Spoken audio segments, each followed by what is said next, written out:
Good evening, ladies and gentlemen, boys and girls, and people of all kinds. Welcome to the FreeRay Media podcast. I am your host, Raymond Correa, and we are here, not so quite live, but pre-recorded at the Conti Building in Shelton, Connecticut, downtown, where all these great little businesses try to strive, maybe survive, but most importantly, they do what they want to do. They just want to enjoy themselves, don't have to work the 9-to-5 job, and just make sure they don't get stressed so much. But that's inevitable. And anyway, joining me today is another guest here at this FreeRay Media podcast. Guest, would you like to introduce yourself? Yeah, I'm Sebastian Donoso. Good to be on here. And welcome to the FreeRay Media podcast. Even though it's late, it's like 9:30, but you know what? Who cares? We just love to shoot the anytime at all. All right, so Sebastian, what brings you here in Connecticut? Well, I used to live in Connecticut for the longest time since birth, but I since moved to Texas for work.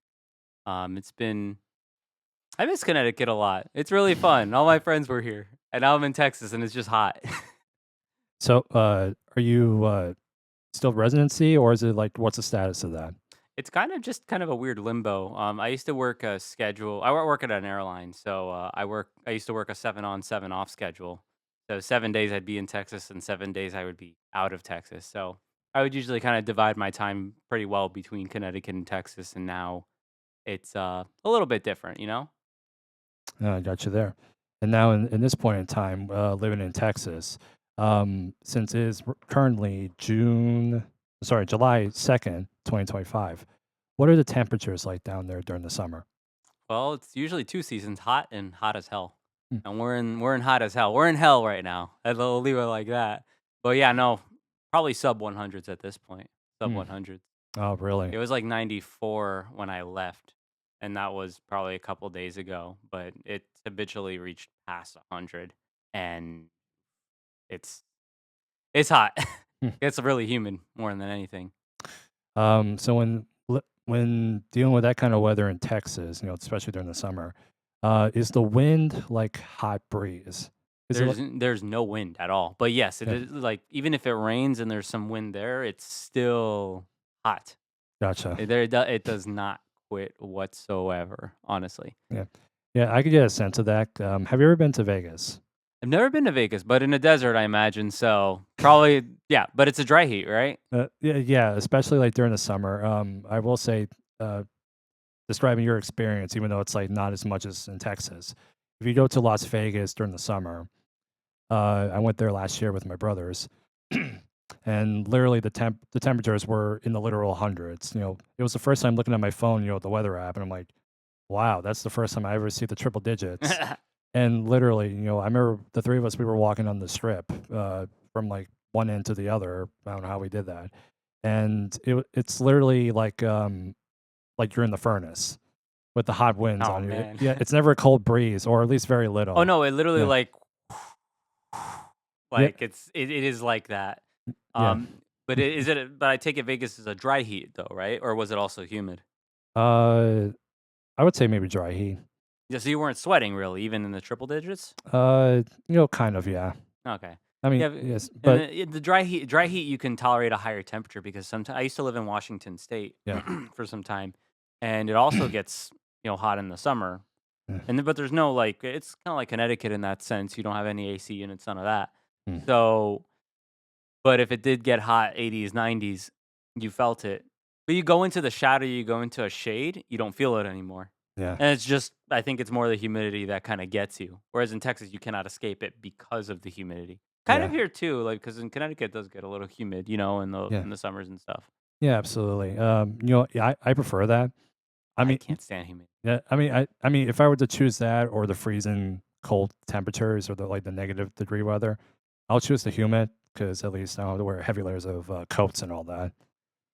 That's how you're supposed to do it, but I never got the memo. I would just wear I wear the same thing all year round. I refuse to believe anything gets below like 40 degrees, and then True. one bout of pneumonia later and maybe some COVID on top of it. I'm just like, nah, this ain't gonna work. Yeah. Yeah, I'll get that. Yeah.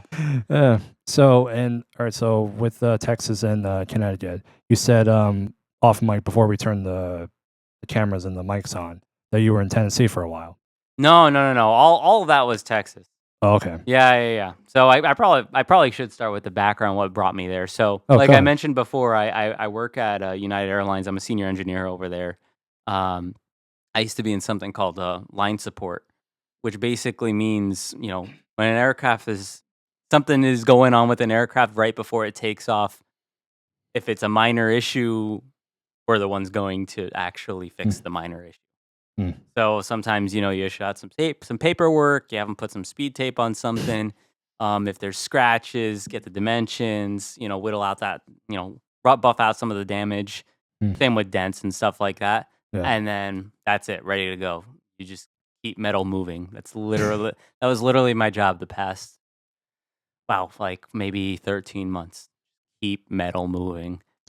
Now I'm like at a more like regular 9 to 5, and I deal more with fleet. Yeah. So with fleet, it's just all the aircraft as a group as a whole. And right now, we're working on transitioning all the United aircraft from like the regular, Wi-Fi that's usually on there Mm-hmm. to Starlink Wi-Fi. Gotcha. So it go from like 3 to 5 megabits per second to like 200 megabits per second. Mm, Just like you have like Wi-Fi in your home office or your living room. gotcha. So at this point, like, you still is it just pretty much commuting between the two states, or at least um, in South America a lot, or are you trying to or do you have a permanent residency already? So I mean, on paper, I do have a permanent residency in Texas, but even before that, I hated Houston so much, I didn't spend a single week during last year. No, I spent 2 weeks out of the whole year, and those 2 weeks were in the summer. Those are the only times I spent in Houston. Oh, gotcha. Yeah, because the way it works when you work at an airline is you get flights, you get free flights definitely. If you're the person working there, and if you're the wife of the person working there, maybe mother and father. Um, and if there is room on the airplane, you get on the airplane. That's just how it is. And so, yeah. Oh, really? And so I've been to Colombia like at least 5 or 6 times, Hmm, much more than I usually would have minded you. that's good. Went to Ecuador, been to Mexico 3 times, uh, South Africa. That was a new route too. I took a flight from Newark to Johannesburg, and I was 15 hours in a middle seat, which was fun. But it was premium economy, so it wasn't that bad. Um, and yeah, and then that doesn't include any of the Asias. So yeah, Korea, Japan, Thailand, Hong Kong. We were able to hit all of those, which was really, really, really fun. Um, and oh, I did an 18-hour trip to San Francisco. No, 12 hours. I lied. Hmm. 12 hours. So I woke up, went to the airport, went to San Francisco, spent the day with my friends, and then I came back all on just, standby flights. Hmm, So it's very much kind of a hurry up and wait. And if you get on, you get on. That I've been stuck a couple times, hmm, but usually I get on the next flight. I've had to buy a ticket, which hmm. kind of sucks when it happens, but you know, you, it's the kind of like lifestyle where you kind of have to be ready for anything. Like I got, and anything could really happen. Like I got upgraded to first class on the way to New York when I came back here, but I was supposed to come today, and instead I came 5 days ago on Saturday There you go. because that's just when the flight's open. You just have to wing it. You just have to go. Yep. Um, and yeah, like I said, because of my current job, I travel a lot, and I visit different sites. I went to Seattle as well. Did like a design review with SpaceX. Hmm, Makes like the Starlink units for their airplanes, and we're doing kind of our first pilot project of one of these installations on a major aircraft in August. I hmm. can't speak too much to that. Yeah. I don't want to get fired. Please don't fire me, United. I like working. Hmm. Um, but yeah, it's for lack of a better term, it's very, very dynamic. Definitely very, very dynamic. Um, and yeah, I'm definitely taking advantage of flights. I visited countless amounts of family and friends, and those on the buddy pass list. I just kind of grab them with me and we go somewhere. Alright, so what position is you said airline, so what position are you in? So I'm a structures engineer. Mm, So The best way I can kind of simplify it, I mentioned the service engineering aspect of it, where let's say a birdie hits the aircraft, and fortunately, it does not survive, of course, and it makes a dent. There's only certain amount of things that you can do, right? If you have Mm. a couple hours, you rework the dent. If Yeah. you have a couple minutes, you put a bunch of speed tape on it, which is like a metallic tape, Mm. and at a permanent repair, you replace the thing or you fix it. In fleet structures, now we're dealing with aircraft as a group. So instead of engineering Mm. change and repair authorizations, now you're dealing with engineering authorizations which cover all like a bunch of aircraft in a group. And when you cover a bunch of aircraft in a group, not every aircraft's the same. Mhm. Even though they come from the same factory, they might be the same kind of dash number, kind of type or iteration. Every one of them has little quirks about them. And some of them, deal with areas that are affected by airworthiness directives where, hey, we need to do more inspections in this area because historically there's cracking that can form. Mm. Or in this other aircraft, oh, those cracks are a little worse. So we maybe put a doubler there, which reinforces the area. But if you're making the same product and you try to put it on the aircraft, it's not all gonna have that same singular fit. So you have to account for them, right? Yeah. And I think I'm saying things without giving away like any intellectual stuff, I hope. Mm. Um, but please don't fire me. No, but like this is I mean, a lot of this is how do I say it? Common people don't necessarily know them, Mm. but this is all information that is pretty uniform across any airline. Any airline deals with airworthiness. Any airline deals with safety when it comes to things flying in the sky. Mm. Um, and even the stuff I'm talking about with structures, it's all like Delta does this, American does this, I does this. Any aircraft you can think, any airline you can think of does this because well they fly, right? Gotcha. Yeah, but yeah, there's a lot of variation, which is cool. You encounter a lot of different people.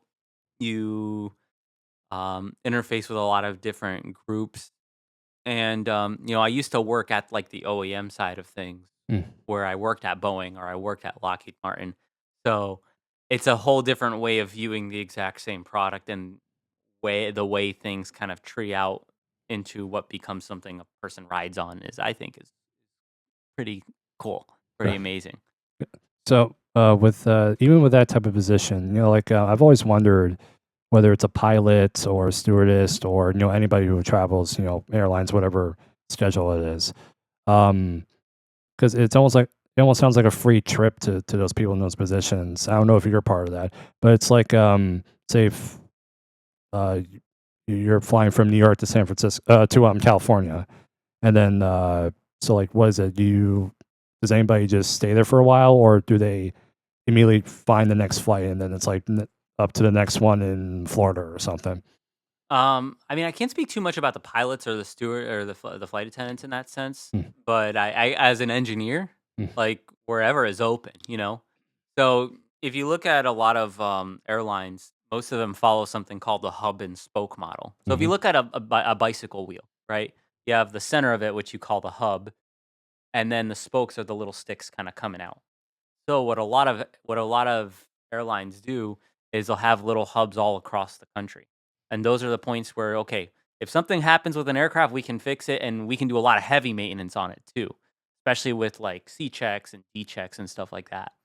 And with line checks as well, right? With like stuff that happens a little more frequently, those little inspections. Um, but when you go out to the spokes, you go to stations where airlines fly to, right?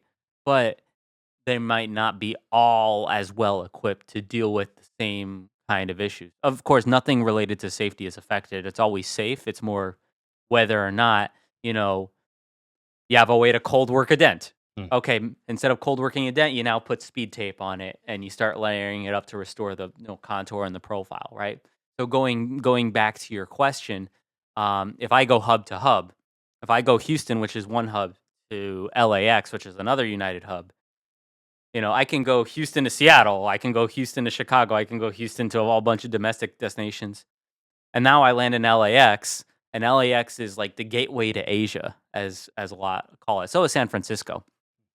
So if I want to move onwards to Asia like I did last time when I went to Hong Kong, that's the place to do it. If I Gotcha. want to go to Portland from there or Seattle or even Vancouver, I can go to from there, as long as the flights, of course, are open. When I mean open, I mean there's an unsold seat and I am on the standby list, right? Um, so it can be very, very unpredictable. And of Yeah. course, if weather comes up, or forget about it. Yeah, that's you know, Yeah. you're bleeped. Wait, so you're absolutely Yeah, every I single got time? to Yeah. No, yeah, pretty much. Yeah. Don't worry. Yeah. I got this. Like I in really like post. that. I always wanted to press that button, but Yeah. it's okay. I mean, you want to? It's like right this pink button. All right. Son of a. Oh, that's pretty cool. I gotta learn the timing on that though. Yeah. Well, it's something you want to every time. Ah.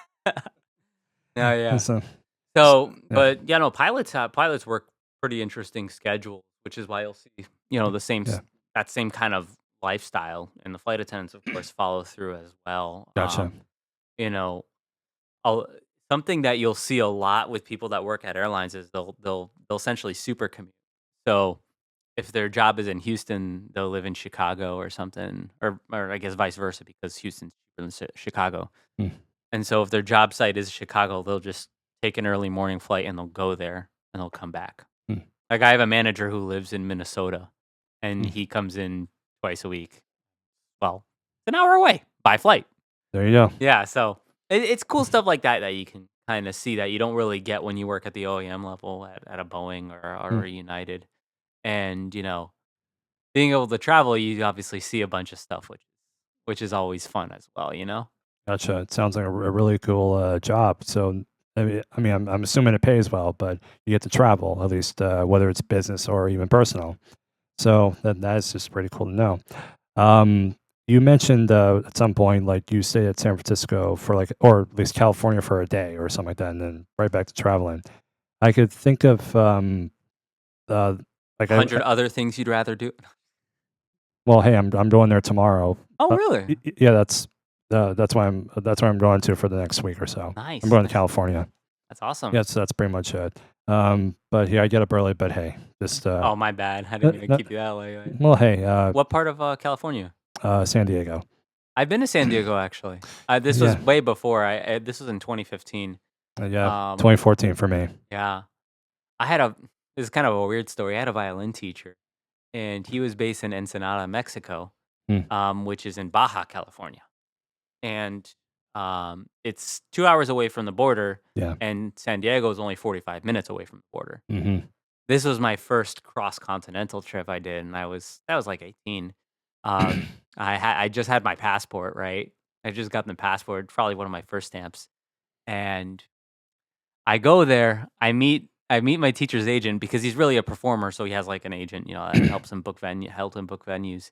And she picked me up and just dropped me off at the border, and I walked across the border. I go to the border patrol agent, and she like gives me the eyes, like, and I kind of, I'm trying not to get, rejected or deported otherwise. So I kind of give her the eyes back, and she's like, welcome to Mexico. Thing. Yeah. And I'm pretty sure that was my first stamp on my U.S. passport. And then once I cross into Tijuana, I don't know what you've heard about Mexico, but Tijuana's very interesting. But anyways, I meet my violin teacher, and 2 hours later, we're traveling down Baja California coastline, and it's very beautiful. It's amazing, and it's pretty hot, but Hmm. all within driving distance of San Diego. Like the time it takes for you to drive from Connecticut to Philadelphia is the time it takes you to drive from San Diego to that part of Baja California. So about 3 hours. Yeah. Yeah, I can't wait. The weather's really cool in San Diego. You Yeah. got family there, or are you just No, I'm just going to a convention. which one? It's called the Little People of America. Nice. It's our safe space for us little guys Nah, or little people. But it's been around since like the 50s, so it's held at whatever place every year. And they're like booked in advance of a couple of years. So 5-day conference, I guess, or uh, 7 days, or it's 7 days, nice. 7 or a little more or something like that. Yeah, so I'm pretty much going for at least the whole duration. But I haven't been there since 2019, like the last one I went to, but because of the pandemic and all that. Fun stuff. Yeah, and all that. No, I got Because affected and all that. But that's what I'm pretty much doing. So that's how it's going to be. But I know we'll see how the weather is. Because last time I went there in 2014, really it was clear sunny days and sunny nights throughout the entire thing. Didn't have to worry about a cloud in sight. But we'll see how it is right now. Since 2014 and 11 years, you never know. Yeah. All right. So since you mentioned the violin, I was going to bring that up. How long have you been playing the violin? What's 29 minus 21? Oh, 21 years. No, I lied. 20 years. 20 years. 20 years. 20 Yeah, years. I started when I was 9, and Gotcha. I'm 29 now. So that, I guess, that puts it at the 20-year mark. Yeah. Yeah. But you know what? A little celebration. Oh, I can play both. Oh, hey, look That's at good. that. Look at that. Yeah. So I mean, it's I would say it's been quite unique, my journey musically with it. But that's the nice part about having any sort of hobby or any sort of passion. If you pick the right one, it does kind of stick with you for life, like it or not. Yeah. So did you start off with the regular violin? Because I know you played the electric, but did you start off with the standard type? Yeah. You usually always have to. It's not like starting playing guitar where you can kind of just jump to electric guitar or electric bass or stuff like that. Hmm. Violin education is, how do I say it? It's very, very structured. It's very, very routine. It's very monotonous. It's very boring. It's very dry. And the biggest difference is for the first 2-3 years, the first maybe 2-3 hours, you'll sound bad on a guitar, and when you get 3 chords, you're set. Mm-hmm. Or in this case, the bass. Well, the root, right? Yeah. It's usually the first 2-3 years that you sound bad on a violin before you actually start to sound halfway decent. Yeah. And the violin, unfortunately, is an instrument that favors the able-bodied and young. I would say that. I don't even mean it to be bad, rude, or discriminatory. It's just, for some reason, that's just the case. Like, you don't see left-handed violinists. You don't see, actually, that's my biggest argument. You don't see left-handed violinists. You don't see like 3-fingered violinists or anything like that. It's a very niche kind of field where, I think Django Reinhardt, hopefully I'm remembering his name correctly, had an issue with his fingers, and he would just play on his gypsy jazz, and it just worked out. And now, he's quite a figure in that community. You don't really see that among string players, unfortunately. So it's like gymnastics. It favors the young and the flexible kind of deal, right? I mean, you never know. There might be that rare exception that somebody might be listening and they'll try to correct us. Like, hey, I hope they do. I mean, Yeah. I'm making a broad generalization. yeah, it's like, hey, I know this guy, I know this woman or whoever. They could play the violin like this. You're wrong. Yeah, I mean, someone people will have point out. tried. People have tried, Yeah. but you don't see them in orchestra because, again, playing in a classical setting, it is very conformist. That's how you get the uniform tone. You Yeah. have to, the nail that sticks out gets hammered in, kind of deal. Gotcha. And when you go from that to like an ensemble-esque environment, it is quite different. And even then, playing in an orchestra curiously enough, it crafts a specific personality among string players. You'll see a lot of string players that like violin, they tend to be quite shy. Soloists tend to have an ego. I'll give them that. Yeah. But like the regular string players that like playing in a group, they're very, very shy, and they're very, very quiet. They are not talkative whatsoever. And it's kind of funny how that instrument either shapes the personality, or the personality just gets drawn to the instrument in that sense. And a lot of it is learning to develop a good ear versus, what note is which and why. Yep. And that's why you see a lot of people quit early on, because I think the instrument itself is taught in that way where you just kind of force it. And the people who kind of survive are typically the ones that, have some sort of knack for the instrument. And the ones that don't, well, they don't. Yeah, I could see how much practice it is. I mean, not just the violin, but just like any orchestral instruments. whichever family it is, whether it's brass, the woodwind, the percussion, yeah, even percussion, or the strings or something like that. Yeah, it is quite challenging for that. And like you said there 99.9% chance there's no left-handed violin players. It's just like that might be a little challenging as well. It's just I don't know how much more different when taking lessons for that. That will impact the standard or something. Well, you know how I mean, some of my guitarist friends maybe could vouch for this because I might be speaking too much on their behalf, but I imagine if those who teach, if they see a lefty guitarist come into the studio, like they can do it, but you kind of just look at them mean. They're just like, Mm, not one of these. mm. That's how I would be if I look at it just makes everything unnecessarily difficult. So if I walked in the room, would you give that kind of look? No, because you wouldn't even like at that point you wouldn't even be taught because like it can be very close minded that sort of the string player community in that sense, right? And Yeah. that's just from what I've seen, Yeah. right? It's It's again, just I'm saying, hey, there's a lefty in the room right here. I mean, I'm just saying, like Hendrix was a lefty. Yeah. But he was a lefty guitarist. Yeah. He would not have lasted long on violin if he was a left-handed violinist, and it's because Mm, they would have been just like, no, you don't do that. No, you don't do. It's like mm. it's like when you're driving a car. Why do you stop at a stoplight? Yeah. It's the rule. Yeah. You don't break the rule. You don't run a red light unless you're me and you're in a rush. But like, okay, you don't run a red light. That's how closed it is. The idea of a left-handed violinist. Gotcha. And I mean, I wish it were different. And people, again, you can string the violin differently, Yeah. but if it were just my theory, it adds a layer of it has an additional barrier to teaching an already difficult instrument to learn as it is. Yeah. Because when unlike percussion, what is the barrier to you producing a noise, producing a viable tone on a drum set? Mm. Literally hitting it. Yeah. Like I can produce a tone by hitting this. Mm. What's the barrier to producing a viable tone on a piano? Literally nothing. Like you're just playing. No, you have to know where you put your fingers, obviously, Mm. right? Yep. What about the guitar? Okay, that's a lot. That's a bit more difficult, right? Now you have to coordinate left and right hand in a way that you're not accidentally muting a string. You're pressing, fully on the frets. Yep. You know, that's why you get those kind of cliche phrases that anybody can play this instrument, anybody can play this instrument, XYZ, right? Hmm. But, it's more so that anybody can get a tone out of those XYZ instruments. Mm. And I think anybody can play violin. It's just Yeah.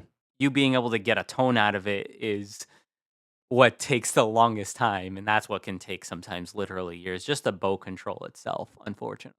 Yeah. Um, and Mm. knowing music theory helps, of course, but you know, my old violin teacher told me for the longest time, like nobody learns the violin to play the left hand. Mm. Everybody learns to play the stick, the Yeah. bow, the right hand, because that's the most sensitive to your actual Yeah. changes, right? You notice you're doing this even with your right, but Yeah. in reality, it's like an actual wrist motion along with the arms, and you have to play, you know, in a straight line. Because if you do this, you're making an arc with your hand, Hmm. and you don't get a consistent tone that way, right? Yeah. And you do this with your left finger, now you're constricting the ability to move. You have to be like this, but this is actually uncomfortable. Yeah. And so even though you're freeing the left wrist, you're not actually like you don't feel it until you actually practice it for a while. Hmm. And so any bad habit you do compounds itself, 20 times over later on if you don't fix those habits. Whereas, you see Yeah. people do whatever the want on a guitar. I Yeah. hope I'm not offending my fellow bassists and guitarists. I You, hope not. yeah, you heard that people in his recurring bands or whoever he's in the band with, just remember what he said. Yeah, take the biggest no offense here. Oh man, Uh, that's usually what I say after I offend. Oh man, this was a bad idea to get on this one. yeah, you can just say, "Oh." Oh man. So, all right. So when it comes to the violin, speaking of bands, Yeah, I know you, like, realistically, you play, occasionally in this, rock band you play in, but, you said one time you play in, a country band, so, um, Yeah. So I think my question is, yeah, how'd describe that the happen? yeah, how did both those happen, and what made you decide the electric violin? Oh, you know, if you ever heard of like Lindsey Sterling, Yeah. they talk about the electric violin being this whole other mysterious instrument, and a lot of regular people kind of view it that way. But it's more because of the genres they tend to play. You're not going to see electric violinists in an orchestra, really, Mhm. unless you're like Alexander Markov or something, right? Wait, who? Alexander Markov. He plays a six-string solid, not solid gold violin, but a six-string gold violin. Cool. And he tries to morph it, and haven't heard his recent stuff, but I guess he does a pretty good job with it. But you typically don't see that. It's not the norm at all. Um, but when you go on the electric, when you go on the electric side of things, those people are playing in, well, bands. They're playing in jazz ensembles probably, or they're miking up an acoustic and they're doing that same thing, right? Um, so I got into playing electric violin, number 1, because there's a little bit more customization, right? And what I mean by that is, you don't, and you see the same thing on guitars, right? Yeah. Like, you don't really see a lot of 7-string, 8-string, acoustic, run of the mill acoustic guitars. And Mhm. the same thing typically on a violin. Mm. But there's all sorts of different configurations you can do when you go electric. But for me, the real need was, hey, I'm tired of I'm tired of miking up my violin. Like, I'm really, really tired of it. I just want to plug this in, be able to plug it into an amp very, very easily, and just be done with it. So for me, it was just the need to be amplified. I swear to God. And I have a fifth string on my violin, which gives it a slightly lower range, which is good.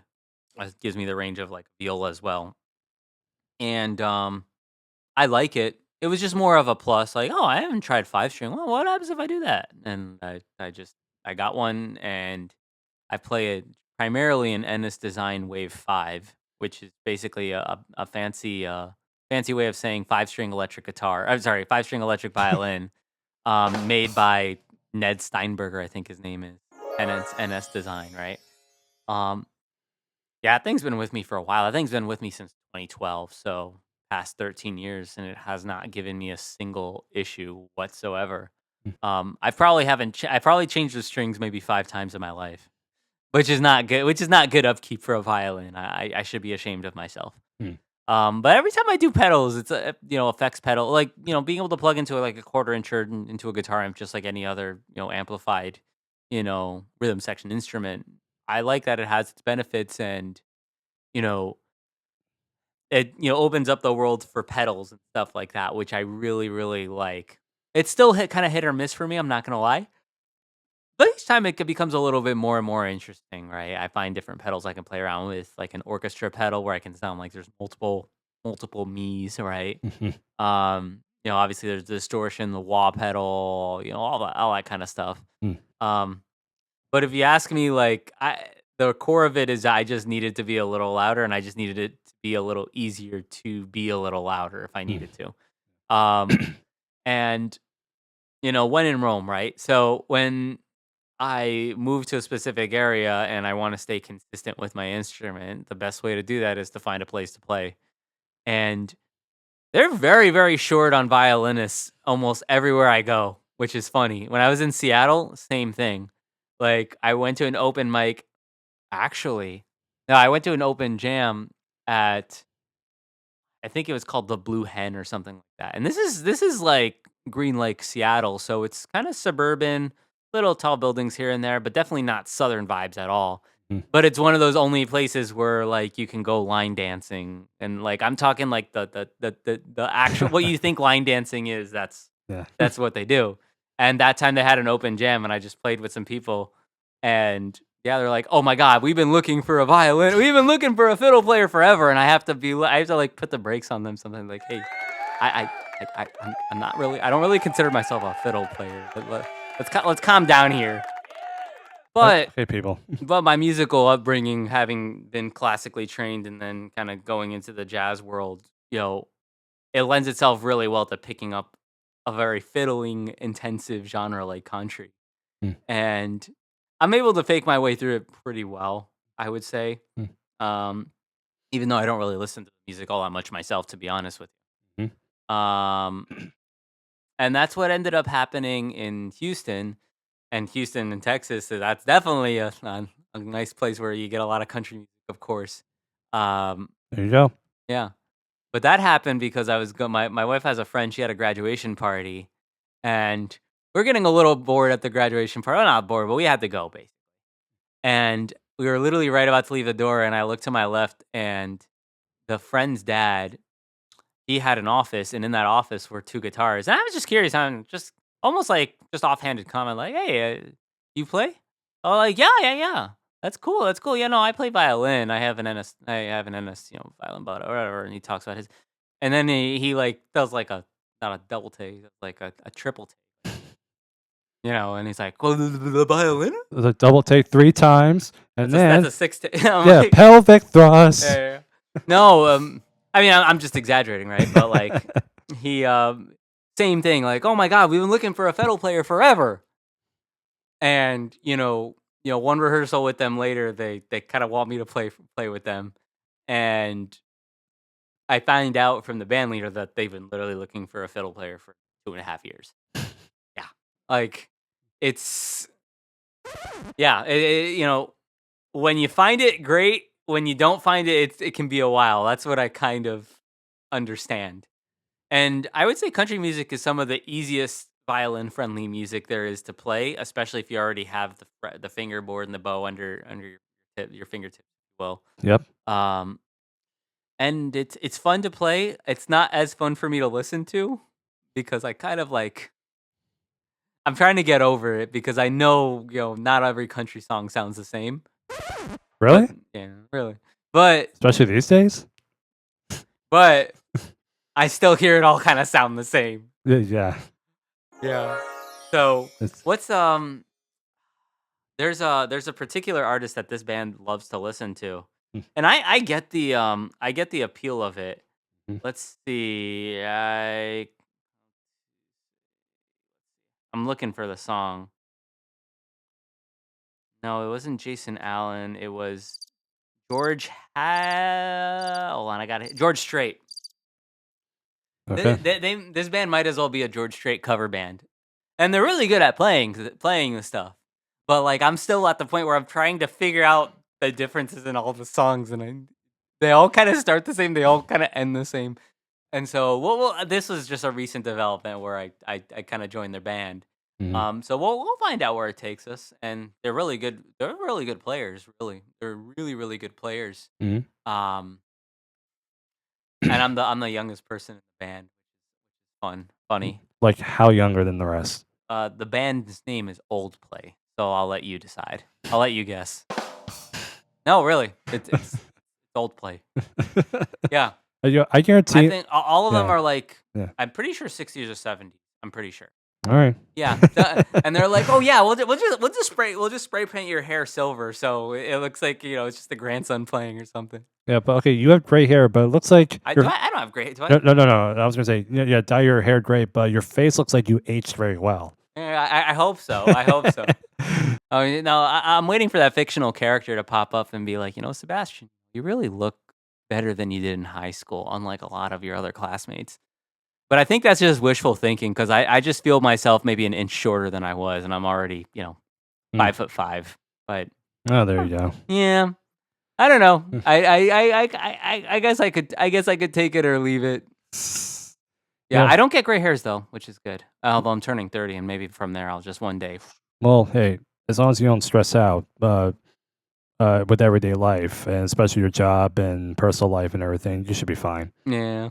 Well, Yeah. I mean, unless you have the genes. Yeah, if you get the genes like from your parents, like you get gray hair a little earlier or something like that.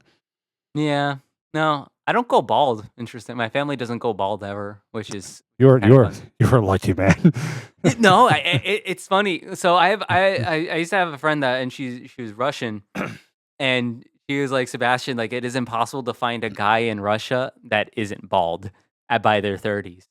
Mm, I don't know if I mean, obviously, balding is like a sex-linked gene, right? There's mhm. 50% probability, like, you'll be bald in certain places, and other places that's just not a thing. Yeah. But yeah, no, none of my family is bald, Mm, which is, I guess, it's good news. Maybe if I'm stressed out enough, maybe I'll lose a couple hairs here and there. yeah. Well, I mean, I don't know if they have it in Russia, but we have these kind of medicines now to help your hair. Oh yeah, Yeah. What is it? I guess that Rogaine thing or Yeah, whatever. Keeps, Lock Lab. I'm seeing so many of these on Facebook because I looked at some of the ads, so I'm getting more recommendations on that. But, Um, but you're not. But you're not going. Are you going bald? well, I mean, I'm thinning on the back here. Oh, I gotcha. Yeah, well, it's not bad, but it's just that as long as I'm fine with it, I'm able to brush it back or something like that. But it's not a big thing. But Well, like it is what it is. I mean, I feel like you kind of got to take an all or nothing approach to it to a certain point. Yeah. Hey. Like Hey. as in Yeah. just shave it all off and go y- with the beard. Like, yeah. That's what I'm doing. I'm not gonna go. I'm not gonna be bald on top with hair on the side. No. Um. So if I remember this correctly, since we're talking about the violin, um, I think the first time I've met you was like at one of the bonfires, if I remember correctly. yeah, one of Edison's bonfires. Yeah, it was either 2021 or maybe 2022, Yeah. maybe earlier. I'm not sure. Yeah, I think it was one of those. Yeah, I would always bring guitar because you never know, we'll break out and jam. Yeah. Yeah, and you brought out your violin. It's like, that's the first time I've seen the in an acoustic jam and a violin player, and it looked a little different than the standard shape of violin. That's the first time I've seen something like that. Oh, no, that should have been a regular shaped violin, but Or I don't remember. It was might just something be like the that. way it was played. It's usually the way it was played by Oh the yeah. time they finish listening. Oh yeah. Um, I'm decent. I'm still kind of halfway decent at jamming. Although it's one of those things where it's a muscle, you lose it or you use it or you lose it, right? Hmm. Um, and for me, sometimes I got to the point where like in a jam, there's a 20% chance I'll sound good. Yeah. And sometimes when I'm able to practice more consistently, there's like an 80% to 90% chance I'll still sound good. Yeah. But once you get over all the barriers that I was mentioning before as a violin, it is, it's like riding a bike. For Hmm. me, it felt super unnatural to play the guitar, and my dad really wanted me to play guitar when I was younger. He did not. He didn't obviously discourage me from playing violin, but when I told him I didn't want to play guitar, I could see the disappointment in his eyes. Hmm. Because that's what he learned, that's what he grew up on. Um, and again, I was kind of the weirdo that was a little backwards. Like I liked string instrument more, Yeah. whereas a lot of people, typically do quit and they go to other instruments, right? Hmm. So yeah, no, back to your jam, back to your point about jamming. Yeah, I bring the instrument, and Yeah. it can be kind of fun, especially if I morph in there pretty well. I think maybe one of the first times, if I remember correctly, that we're just jamming on acoustic guitars to whatever, and it's like, okay. And I thought, like, how's a violin gonna blend into it? It's like, I mean, I didn't know, but it's just like, oh, okay, yeah, you're like a background rhythm instrument or something like that, That's where which is pretty cool. that's where the unusual parts kind of come in. It goes a little deeper into the. I don't know if it's kind of the borderline between the fiddle community and the jazz community within violin world, right? Yep. So the percussive stuff is a technique called the chop. Yeah. And you're essentially striking the strings with your bow instead of actually gliding over them like Yeah. you would, like a normal person, right? Hmm. Um, and it's prevalent in some improvisation based genres.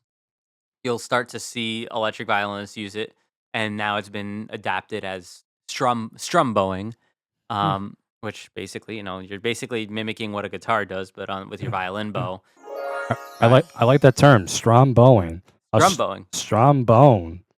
Oh my god. Yeah. So that's starting to become a little bit more popular in that world within that very, very already as it is tiny community. Yeah.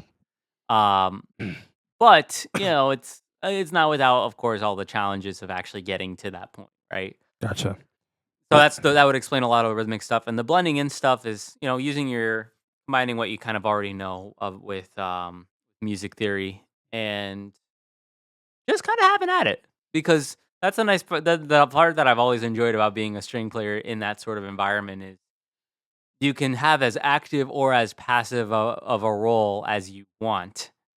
Whereas, I don't know, you have a trumpet, if you're a trumpet player, or if you're a saxophonist, or if you're a saxophone player, it is kind of just a solo instrument. Mm, And the violin also technically should be a solo instrument, but I approach it in a way where I can kind of get the best of both worlds if needed. mhm, Um, and I like that a lot. That's something I can't really see myself doing on another instrument as of now, at least. mm, I know yeah. you can, but yeah. You never know. So when playing in a band, whether it's any kind of band, I know if I've seen you in a couple of bands. Like, how do you blend in with the violin? Like, what do you? How's it feel to have that in any type of regular band in like in the rock, pop, country genre? The easiest is pop. Rock is also pretty easy. You can blend the sounds in pretty well. I have a 5 string, so I can hit the lower registers a little better than maybe a 4 string electric. Um, when I play with other people that do genres where your dynamics matter considerably more, that's when I start to be a little careful as to how I sound and where I'm kind of comping or accompanying, right? Hmm. So maybe in a more, maybe in more jazz intensive genre. Well, jazz is a genre, but something a little more jazzy per se, with genres that are a little bit more complex, like jazz.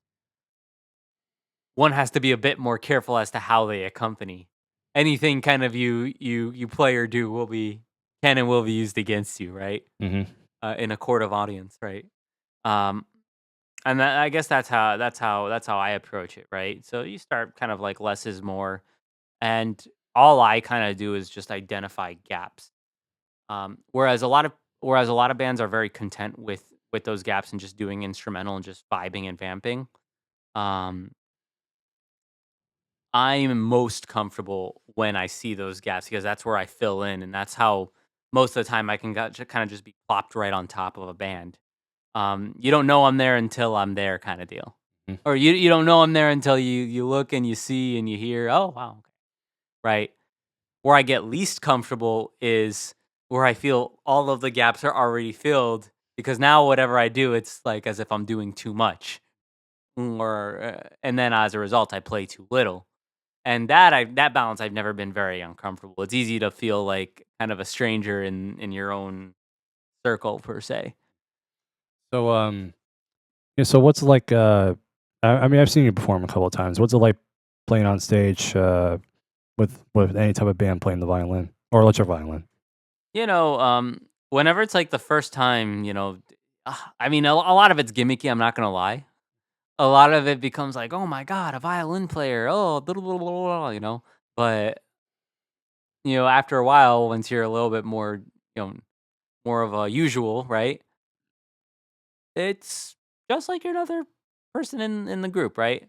Um, and playing on stage it's pretty fun, especially when you hit that point where you're like, oh my god, I really like my sound right now, and you're just like a tree just blazing, you know, you're just like a tree kind of breezing with the wind a little bit. Mm, That's how I feel. That's how I think it's supposed to feel. I think the worst parts is when you're just kind of there and you just feel like you're kind of existing in the band, not really in a band setting, but like you're just kind of playing like a zombie a little bit. And I felt like that a couple times mm. in certain avenues or in certain genres or in certain environments, but you know, not always. Thankfully, not always. Gotcha. Um, another thing I remember is if you remember this, remember Jack Jam? Jack Jack Jam, yeah, Jam Festival. I remember I still have those pictures. I remember like 2 days earlier, I came down to photograph you yeah, guys yeah, yeah. at Sage Sound. May it rest in peace. Yeah, it got burglarized a couple months ago. Isn't that the same building though? It's like down the street from here. Oh, that. Yeah, I remember now. Yeah, you went in the rehearsal room and all Yeah. that Oh, geez. with that early incarnation of Sinkhole.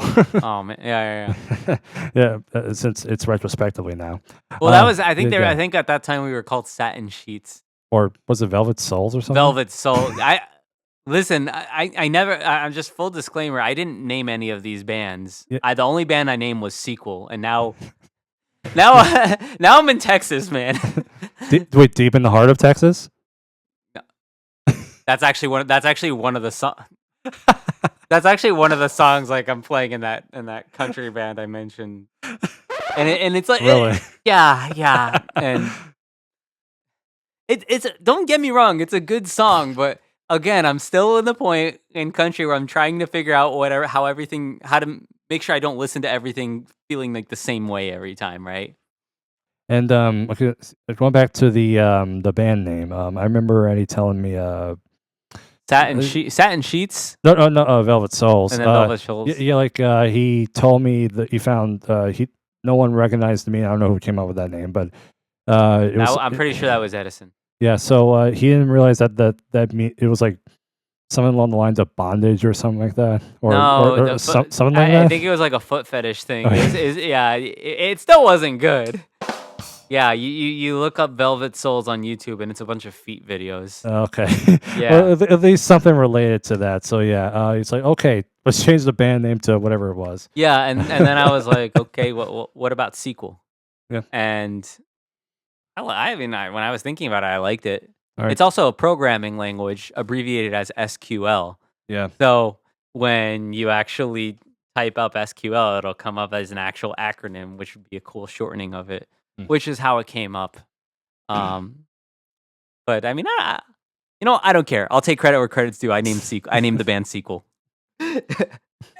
now, now the people responsible for carrying it over, that is 100%, them Sequel. That's it. And I'm very glad that Hmm. they and we, whenever I pop up every now and then, Hmm. have kind of found that niche. There you go. Everything definitely fell into place for sure. Because at first, like, it was just me, Edison, and Victor. Hmm. Then we had some people float in here or there. Um, and then big game changer, when David Joyna, popped in the chat. I think he met Eddie at one of the alumni concert for RCA, Hmm. and Jaden happened to know Victor, but I put up a little like ad on Facebook looking for a singer, and she messaged me. I didn't realize that Victor knew Jaden, Hmm. and so Victor vouched for Jaden. I was like, cool.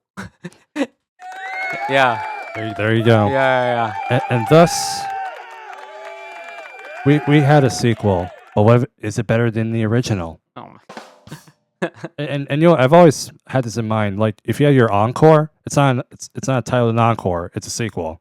Oh my- Like your last 2 or 3 songs. Encore's not a bad name for a band either. Yeah. I might steal that one from you. Oh. Okay.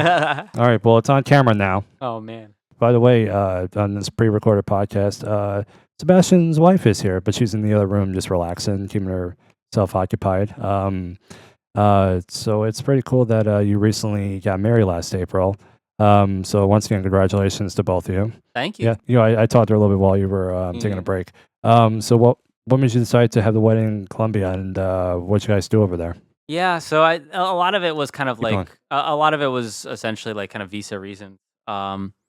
Angelica's family mostly resides in Colombia, and it's easier for them to come to a wedding in Bogota versus having them all fly to the U.S. Because getting coming an American to come to go to Colombia is very easy to do. You don't need a visa. You could stay up to I think 90 days without a visa, and nobody says anything. Hell, you can overstay your visa, and they probably won't say anything.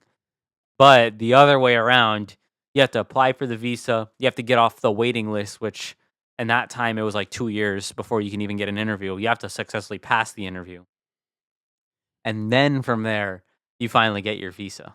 Hmm.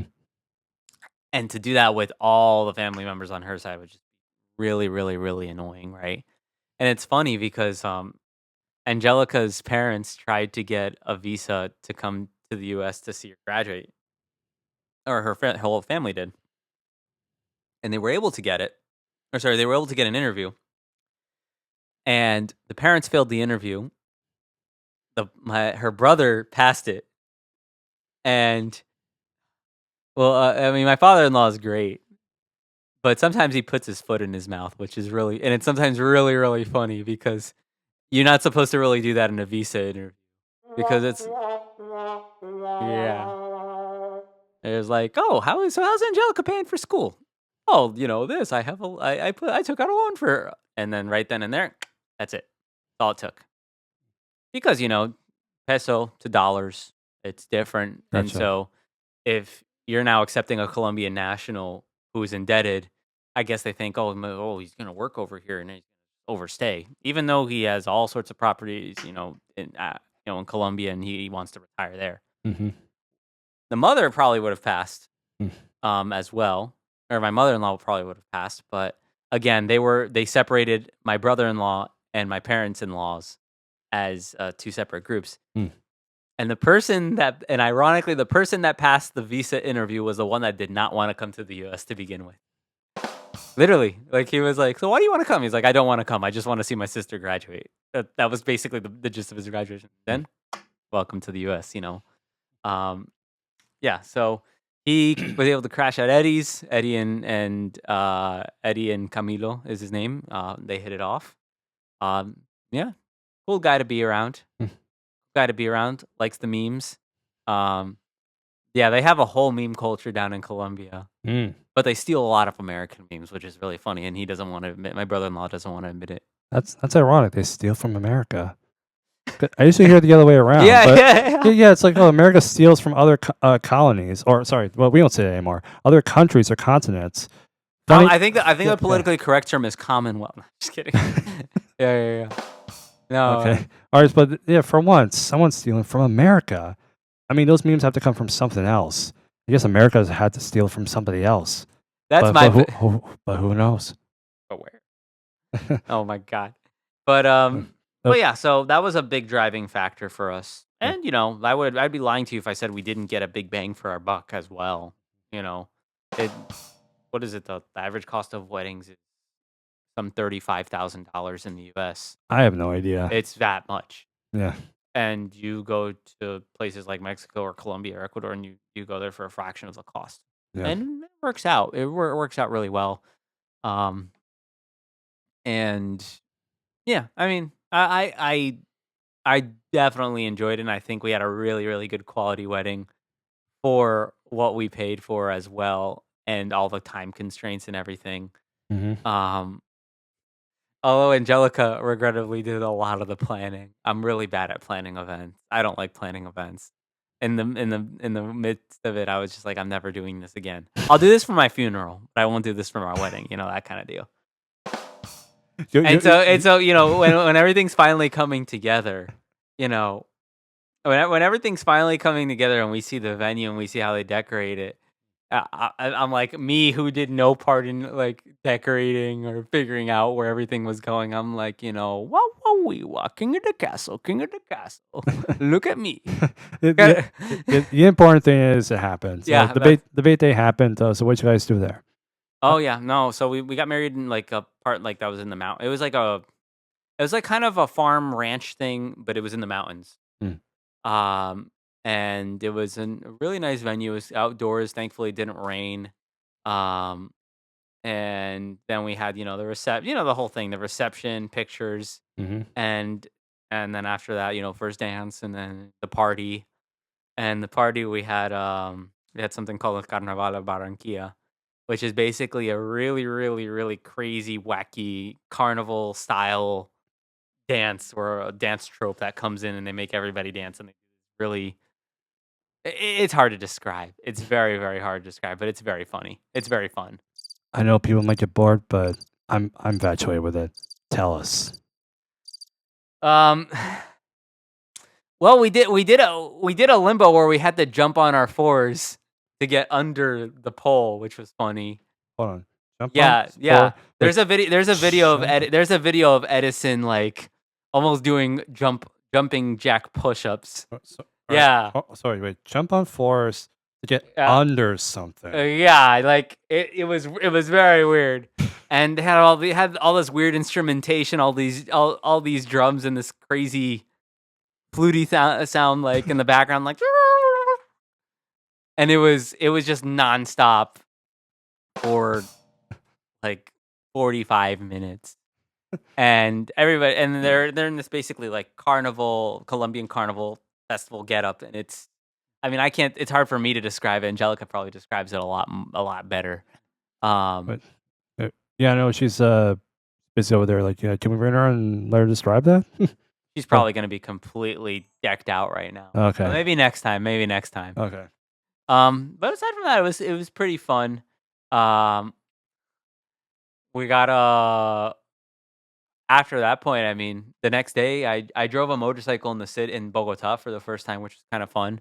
Um, and Edison was like looking at me and he's like, "Bro, you just got married. Why are you doing this?" and What does he know? yeah, exactly. What does he know? He didn't even know. He didn't even know I had a motorcycle endorsement. You do what you need to do, man. Exactly. Yeah. Exactly. So, but yeah, once again, congratulations to both of you. Thank Yeah, you. and so far it's been, was it 3 months? So how's married life so far? 3 months And as of this taping. it's really sad, man. Like I get in trouble for chewing too loud. I mean, actually, Like I I can't breathe a certain way because I hate that too. Anyway, I can't breathe a certain way. I don't have any privacy anymore. It's great, man. No, I'm just joking. I'm just joking. They always say that stuff about getting married, and it's kind of funny. But no, I mean, I've actually it's actually been pretty good. Hmm. I hope I'm not getting divorced anytime soon. I hope. Oh, wait. Words cannot be said, even wiser. But you know what? I'm not gonna say anything because But the key you to a never know. happy 3 months of marriage Yeah. is the following. I'm sorry. You're right. I'll never do it again. And you when you True. and True. when you think and when you really mess up, you just change the order of those. And that's it. That's all it takes, man. I'm Yep. pretty sure I can get to the next 3 months with that. Then I have to figure something out. True. But but no, it honestly it's been pretty great. You know, we had the honeymoon, although we had to have it before the wedding because I Oh, changed jobs and I had to take oh, yeah. I took 3 weeks off for that, and that's where we screwed off to Asia, Yeah. which was fun. Oh, yeah. She told me a little bit while you were taking a break. Yeah. She told me like it's like a honeymoon before the wedding. I never heard of that. I mean, Yeah. for a second, I thought not to be this or anything, but it's like is that like a traditional type of thing, or is this just like something you planned out? Well, we did plan. Well, the thing is, remember, I work at an airline, so everything you can only plan to a certain extent, right? Yeah. So we were Yeah. basically either gonna leave the wedding right away and go straight to the honeymoon, or um, like just go for that week off that I had with my schedule, and then take the 3 weeks off. But I changed jobs within my company, and I was back to the 9 to 5, which meant I could not wait until May to do what I needed to do. Mm-hmm. And so Yep. that's why I had to do. We had to move the honeymoon forward to March, and then come back and finish up the honeymoon with the wedding, which was really funny. Mm. But yeah, we went scuba diving in the Fifi Islands. Wait, the Fiji Islands? Fifi Islands. Fifi. Yeah, Oh, okay. PHI. Yeah, Okay, yeah. gotcha. I thought it was It's mispronunciation, like but Thailand's gotcha. Hawaii, kind Oh, of like that. Yeah. gotcha. So went scuba Gotcha. diving there. I was pretty terrified. Angelica liked it naturally. That's We did the cool. whole boating stuff, which was really fun. Um, Went to Phuket, stayed at a little resort there, which was really nice. A lot of Russian tourists. Like Mhm. I've been to Thailand twice, and the first time it was a decent amount of like Americans, Mm. but the second time around, a lot of Russian tourists. I guess it's closer for them, but I liked both, honestly. And then after that, we managed to hop on a flight to Japan. So we started out in Phuket. We spent a few days there. We went to Phi Islands. We went back to Bangkok, and then in Bangkok we just kind of did shopping because they have a lot of counterfeit. They have the biggest counterfeit mall in the world. Mhm. Yeah, they have like a third floor dedicated just to fake goods. So we bought all our fake luggage and all that stuff. Like this, like instead of I have a big giant suitcase that I got for like only like $30, like the big checked ones. And instead of it saying Swiss Army and it has a Swiss Army logo, but instead of it saying Victorinox Swiss Army, it says something like what was it, Swedish Navy or something. But like yeah. Yeah. This fake mall, it sounds like a thrift store version of it, or is it like different than that? No, no, like it's a place where like you go in and it's a regular storefront. And they have like a hidden door, Oh, and in the hidden door they have like the really really good fake stuff because there's different levels of counterfeit merchandise. oh, okay, gotcha. The first one is if somebody goes into a store and they're like, like they take a bunch of pictures, right? Those are like the fakiest looking fake stuff, right? Mhm. The second level of fake is when they actually take the blueprints of a particular thing, like a purse or something, and they actually make it off site on a different machine, but out of the factory. The third type of fake, which is the best fake, is the one where they actually purposely produce the goods on a surplus. So basically, I guess they're illegally operating the machine, or I don't know if illegally operating the machine. I don't know what the laws are in Thailand, but Mm. they operate the machine and they make more than what they actually say they're making of a particular bag or something like that. But because it's not necessarily sanctioned by that factory, it's technically a fake. But it's the exact same material. It's the exact same everything, Mm. and the name is still there too. Mm. And so, I mean, those things, you go to those kind of places that cost them like $2 to make it, and then they sell it for like hundreds or thousands. Mhm. So a lot of that, which is fun. Then afterwards, we got onto another standby flight, and we picked we went from Bangkok to Tokyo on ANA, All Nippon Airways, um, and they're as Japanese of an airline as they get. Mm. They bowed to us when we went to the counter. They asked us our seating preference, even though we were flying standby. And when you fly standby, you have no rights. Like you get on if you fit on the plane. They assigned our seat like super Mm. early. The safety video was Pokemon themed. Mm. Like literally, like the Pikachu sitting in the seat, and he's trying to put on his seatbelt, and the flight attendant helps him. Gotta catch them all. Yeah, no, really. Gotta catch them all, them Yeah, seats. yeah, The good yeah, seats. yeah, yeah. And yeah, we spent five days in Shinjuku, which is like kind of I don't know if it's really a party district, but a lot of nightlife. We went to one of the parks there, and we saw a lot of the cherry blossoms because March is cherry blossom season, which is really, really, really beautiful over Mm. there. We took a bullet train, or I hope I'm not butchering a Shinkansen. I'm pretty sure that's what it's called. We took a bullet train to no, to Kyoto. Spent a few nights in Kyoto, and that is if you ever think like stereotypically what Japan is with all the arcs and temples and stuff, that's the place to be. Mm. Um, and it was really, really, really nice. Mm. Um, from there, we took a bunch of other trains to visit a bunch of other areas. We visited a place called Amano Hashidate, Mm. which has this very nice viewpoint above. You can only get up there by a chairlift, Mhm. and there's an amusement park on top that you can, and there's a roller coaster that you pedal on that you can see the whole view of the Japanese coast, overlooking the Sea of Japan. And then we took a bus to a fishing village called Ine, and they say it's something that looks right out of like a Studio Ghibli movie. I Mm. think that's how I've never seen it. Angelica knows that kind of stuff, but Mm. basically, it looks like something out of an anime, and Mm. it's exactly that. And you can trek the whole village Mm. within like an hour, Gotcha. and super nice, super awesome. And then we hit something called basically it was a bunch of hot springs, Mm. and so it's a town just dedicated to those hot springs, and they're really, really, really warm water, super relaxing.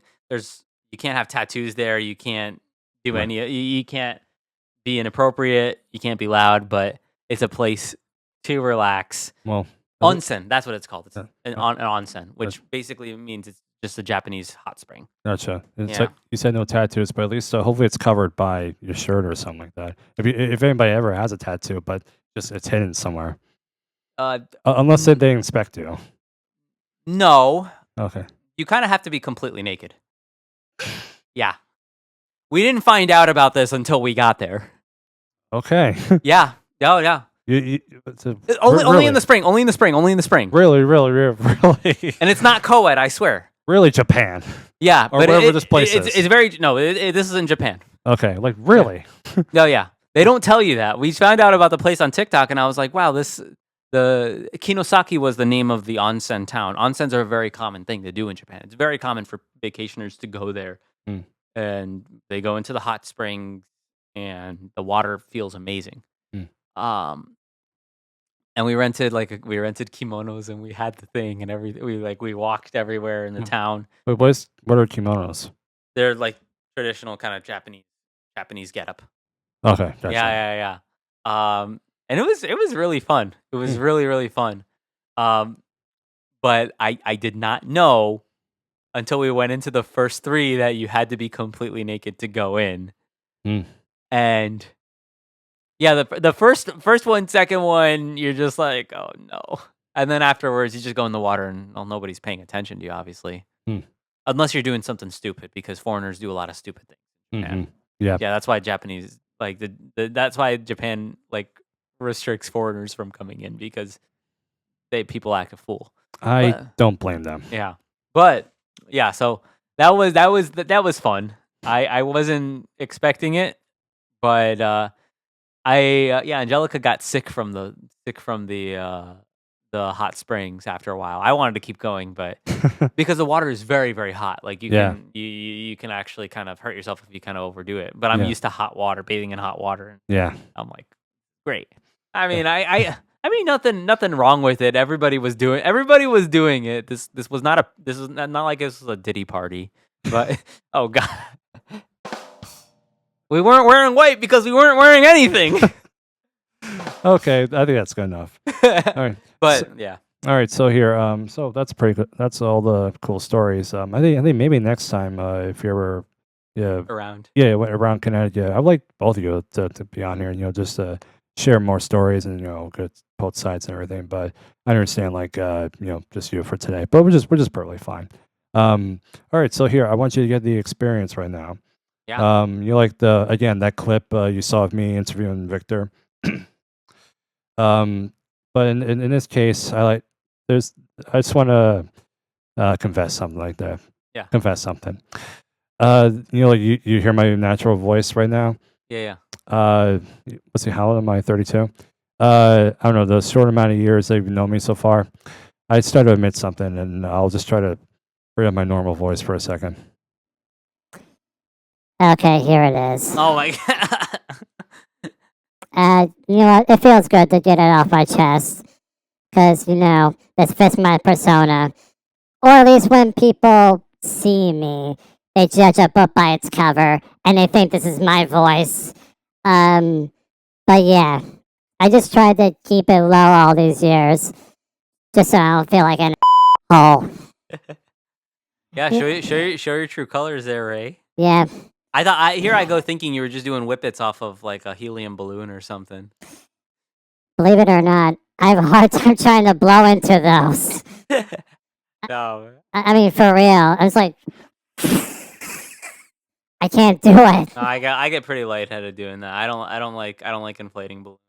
And I don't know how people do it. Like when they suck it, and then their voice is like this. Like, how does it like deflate back to their real voice? Well, I mean, the science behind it is helium travels faster than oxygen, right? So because the helium travels faster through your lungs, your voice will sound higher. Same with I don't know if it's like sodium hexafluoride. That has the opposite effect, and that's why your voice sounds super when you're doing that same thing. Like this. Yeah, exactly like that. Exactly like that. For some reason, it only goes on this mic. I don't know how it would do for the others, but that doesn't matter. Yeah. So you just go from this To this. Or from this. to this. When I go tomorrow, I'm starting to introduce people with this voice. Yeah, I'm just gonna show my true colors. But hey, it's our safe space. Daddy, chill. I can't do a high. I don't think I can do a high voice to save my life. Okay, Not that high. I mean, this is without the effect, but or without my real voice. Okay, yeah. I can't really do it myself. I can do Yeah. a decent prank call voice, but that's about it. I can't even go falsetto. It's like, oh my god! I really have to push my vocal cords to go falsetto. I mean, kick you in the nuts hard enough. probably get the falsetto. Oh man, hey, I'm trying to save myself. Okay. hey, if I ever want kids, okay. Maybe. Yeah, that's for that kind of stuff. I don't know how that really affects. Like, if it's like kicked once, I don't know how that really affects the count. I don't know. I mean, I guess there's people who do it professionally for a living, so I imagine they're okay, but one can only hope. There's a guy on America's Got Talent whose talent was literally that.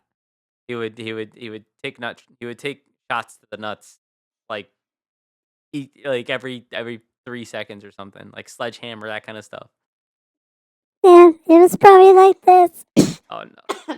Like, either after so many times like this. Or like this. Like, okay. See, I can't even go falsetto, really. Falsetto on top of falsetto. Yeah. That's a great combo. I mean, like this. Oh, okay. I gotta stop saying like this. Oh my god. Can't do it like that. Okay. Like, But yeah, this all these effects here. It's like being on a comedy show or something like that. no, for sure. Yeah. A bad comedy show. But anyways, I think that's pretty much I have in mind. Is there anything else that you would like to share? Any additional thoughts you haven't that you like people to know you about or anything? No, I mean, I have a lot of different interests. So I think I don't know how intelligently of a conversation I can have on those different interests, but I stick my toes in a lot of different worlds, which is I think really, really fun. Well, hopefully it's not a Velvet Soul type of thing. No, hopefully not. Hopefully not. Definitely, please, God, no. Don't ever let Eddie name a band. I'm sorry, Eddie. Yeah, no. Sorry, not sorry. But anyways, no, yeah. I have a lot of diverse interests, and I'd like to think I can somewhat speak intelligently on it, but I like learning different things. It's fun. Okay. There's a lot to do in life, and I think it's very hard for me to get bored. And yeah, have fun. I have fun stuff to do always. All right. So Sebastian, thank you so much for coming on the FreeRay podcast. Thank you. Thank you for taking some time out of your day and time out of your visit here in Connecticut and going back to whatever you're doing afterwards on the FreeRay Media podcast. It was cool chatting with you, catching up whenever you can. So yeah, I know you're gonna be here for a little while. So what are you gonna be doing after this episode ends? Yeah. So tomorrow I head to a water park with the family. On Friday I'm going boating with said family in Candlewood Lake. Saturday we got a little beach day, and then Sunday music video shoot for sequel for one of the songs that Victor was nice enough to write. Are you gonna be in it? I'm gonna be in it. Okay. That'll be fun. That'll be really fun. I mean, it's a disco song, and I played strings on it, so I wasn't expecting to be on it, but actually, this will be interesting. I've never been in a music video before, so this will be fun. What song is it? Long Way to Heaven. I know it was a disco song. I mean, I call it a disco song. I call it a disco song. I feel like the difference between funk and disco is funk with strings in it. I gotcha. Yeah. And so where is it gonna take place? It's gonna be in Shelton. I don't have the exact schedule on me, No, but there's a bunch of different places we're gonna be shooting. So I'm purposely not looking at it because I kind of want to be surprised. okay. But it's Gotcha. gonna be. I think it's gonna be a lot of fun. All right, gotcha Yeah. there. All right, well, so once again, would you introduce yourself one more time, please? Yep, I'm Sebastian Donoso. Glad to be on the podcast. All right. And for those who are tuning in on this episode, thank you very much for joining the FreeRay Media podcast. Joining us today was Sebastian, and it was a good conversation about whatever we can and everything. And to all those who are listening, thank you. Have a good night. Good night, good evening, good afternoon, and see you later. Bye-bye. Thank you. Bye.